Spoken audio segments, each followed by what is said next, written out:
Welcome to our channel. இன்னைக்கு நாம பார்க்க போறது சூப்பரான ஒரு ரெசிபி தான். வாங்க வீடியோக்குள்ள போலாம். நான் வந்து குக்கிங் சாக்லேட் எடுத்திருக்கேன். வீட்ல இருக்க லெஃப்ட் ஓவர் பிஸ்கட் எடுத்திருக்கேன். இது வந்து இதுவும் குக்கிங் சாக்லேட் தான். பிஸ்தா ஃபிளேவர் எடுத்திருக்கேன். பாதாம் எடுத்திருக்கேன். பாதாம் வந்து தோல் எடுத்துட்டு நல்லா வறுத்துட்டு அதை பவுடர் பண்ணிடணும். பவுடர் பண்ணது இந்த மாதிரி இருக்கும். இப்போ சாக்லேட்டை வந்து ஃபர்ஸ்ட் மெல்ட் பண்ணிக்கலாம். டபுள் பாயிலிங் மெத்தட்ல நான் இந்த மாதிரி மெல்ட் பண்ணியிருக்கேன். மெல்ட் பண்ண சாக்லேட்டை வெளியில எடுத்துக்கலாம்.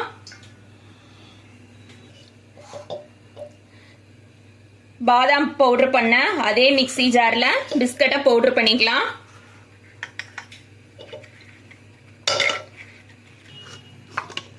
இப்ப பிஸ்கட் பவுடர் பண்ணதையும் கொட்டிக்கலாம் ஒரு பவுல்ல.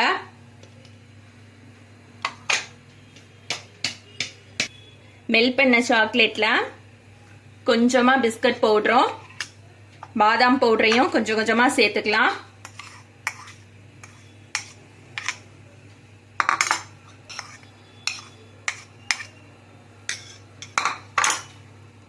சேர்த்துட்டு நல்லா மிக்ஸ் பண்ணிக்கலாம்.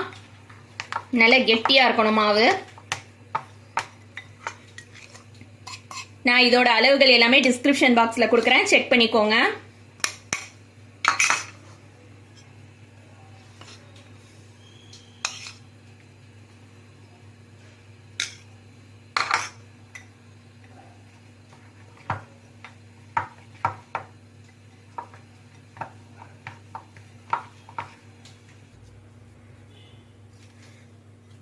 நம்மளோட மாவு பார்த்தீங்கன்னா இந்த கன்சிஸ்டன்சியில் இருக்கணும். நேரம் ஆக ஆக கெட்டி ஆயிடும். நம்மளோட சாக்லேட் டோ வந்து இந்த மாதிரி தான் இருக்கணும். ஒரு பட்டர் பேப்பர் எடுத்துட்டு பட்டர் பேப்பரில் இதை எடுத்து இங்கே வச்சிடலாம். பட்டர் பேப்பரில் இந்த மாதிரி நம்ம சாக்லேட் ஃபில்லிங்கை உள்ளே வச்சுட்டு ரோல் பண்ணணும். இதை ஃப்ரீசரில் எடுக்கலாம். இப்போ பார்த்தீங்கன்னா ஃப்ரிட்ஜில் வச்ச நம்மளோட சாக்லேட் மாவு வந்து ரெடி ஆயிடுச்சு. இதை நாம் திரட்டிக்கலாம். நம்மளோட சாக்லேட் ஃபில்லிங்கை இந்த மாதிரி பட்டர் பேப்பரில் வச்சுட்டு சப்பாத்தி தேய்க்கிற கம்பால் நல்லா இந்த மாதிரி ஈவனாக திரட்டிக்கணும்.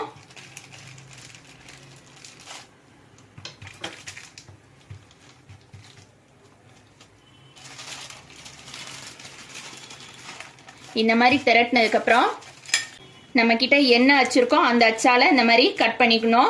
சப்போஸ் உங்ககிட்ட இந்த மாதிரி ஹார்ட் ஷேப் இல்லை அப்படின்னாக்கா வீட்டில் இருக்கிற ஏதாவது ஒரு சின்ன கட்டோரி கப்பு கூட வச்சு நீங்க கட் பண்ணிக்கலாம்.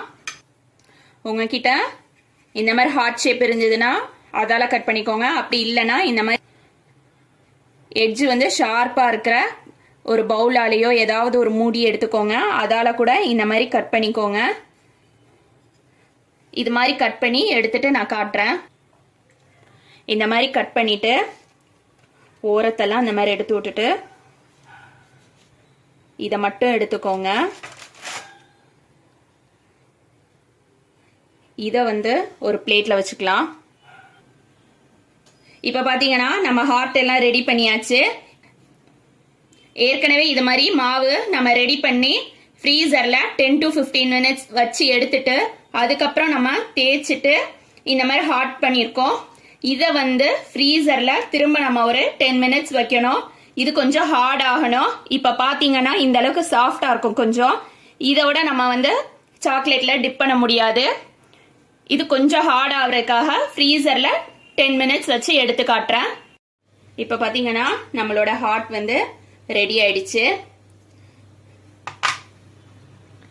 இது பாத்தீங்கன்னா அந்த பிஸ்தா சாக்லேட்டு மெல்ட் பண்ணி வச்சிருக்கேன். இதுல இந்த ஹார்ட் இதை டிப் பண்ணிடலாம்.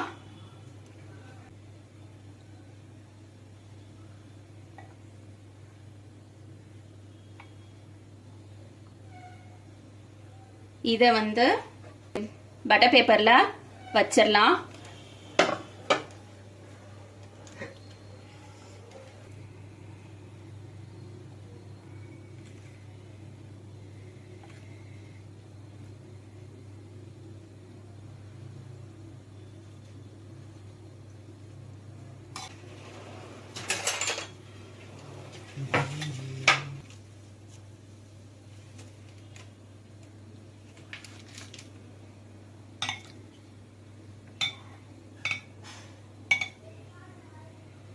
இப்போ இந்த மாதிரி சாக்லேட் வச்சுட்டு இதுக்கு மேல இந்த மாதிரி ஸ்ப்ரிங்க்லர்ஸ் இருக்கும்.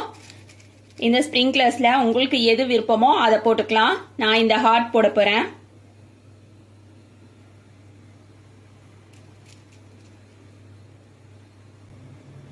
இதே மாதிரி மற்றது எல்லாத்தையும் செஞ்சுட்டு நான் காட்டுறேன்.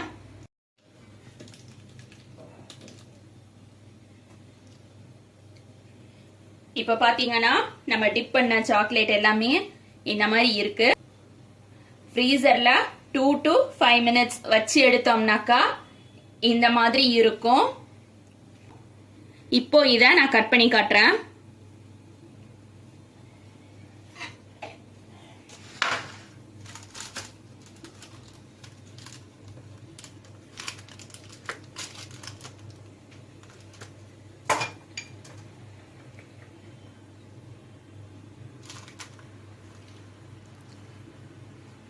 பாருங்க நம்மளோட சாக்லேட் எப்படி இருக்குதுன்னு. சூப்பரா இருக்கு. இதே மாதிரி நீங்களும் உங்க வீட்ல செஞ்சு பாருங்க. தேங்க்ஸ் ஃபார் வாட்சிங்.